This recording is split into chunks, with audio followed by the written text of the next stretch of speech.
Monster House, the second CG animated film by Sony Pictures Imageworks, after The Polar Express. I never saw that, but I did see Monster House at the cinema. It was my very first Blu-ray, and it was even nominated for an Academy Award. Then, it just fell off the radar, and became one of those good CG family horror films that never really gets mentioned anymore, like Paranormal or Frankenweenie. Monster House is about 3 children living in idyllic American suburbia. DJ, Jenny and Chowder. Chowder! Across from DJ's house is a really creepy and out-of-place house owned by crotchety old Mr. Nebbercracker. No child ever dares to step foot on his lawn, for he will run out and chase them away. Rumours of strange happenings with old man Nebbercracker's house have been going around. The curiosity gets the better of DJ, Jenny and Chowder! Why yes, I am going to do that throughout the entire video. They formulate a plan to investigate.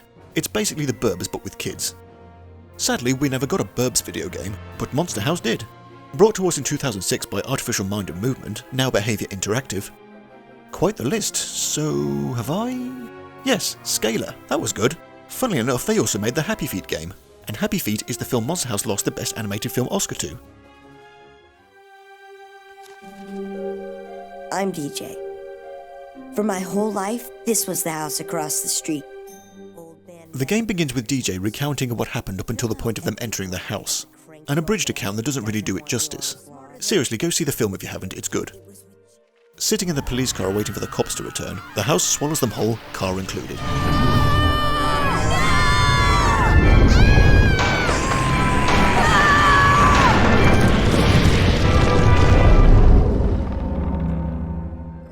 Yep, no build-up, just exposition dump and off you go. Chowder! I didn't do it. You guys. Jenny!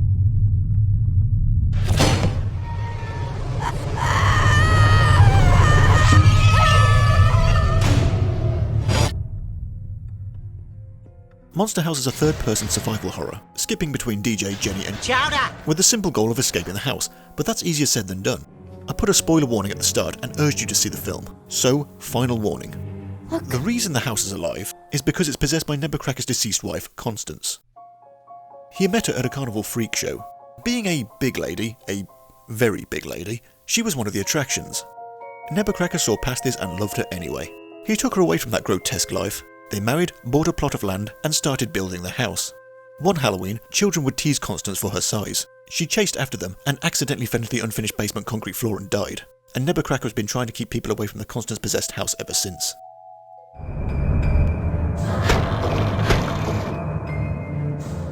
Now with Nebbercracker in hospital after suffering a heart attack, Constance has free range to swallow anyone she wishes. And now it's the turn of DJ, Jenny and Chowder!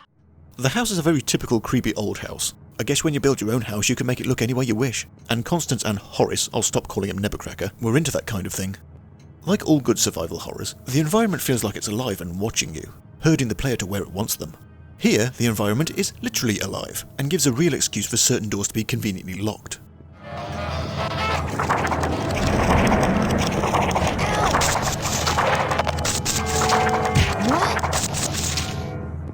Everything is out to get these kids. Anything that isn't nailed down will come alive. Armed with their trusty super soakers, not sponsored, it's a good thing everything has a weakness for water apparently. No refilling required, just pump the super soaker by tapping triangle. I guess they just get the moisture out of the air? There is no water in this air!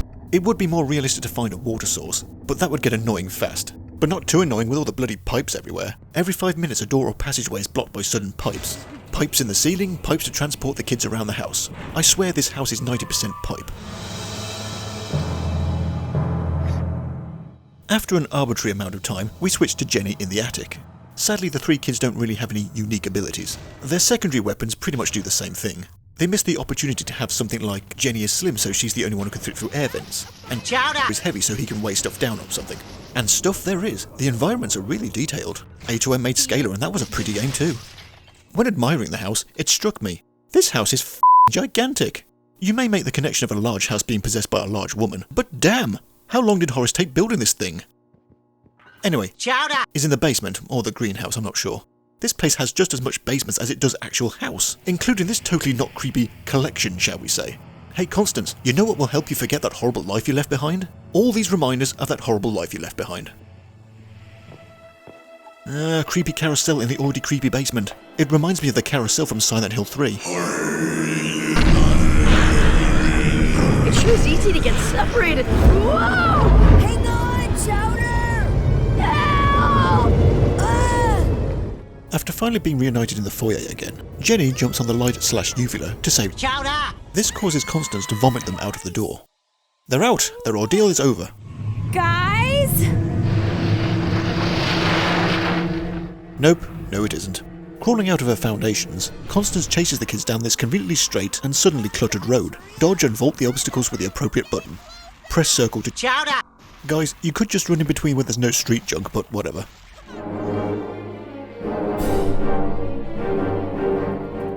Like the film, the finale takes place in a construction site.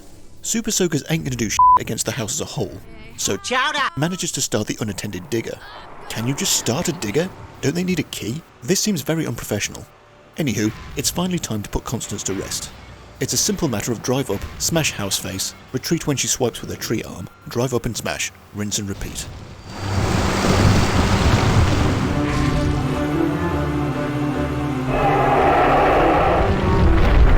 Booyah! Ah, she's finally dead. Oh, god damn it! Okay, DJ, you're suddenly swinging from the crane out of nowhere. Please, quick time some dynamite down a chimney and end this.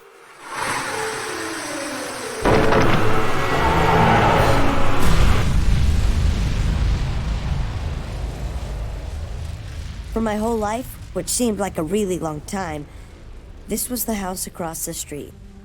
Old Man Nevercracker's house. Then one night, I blew it up.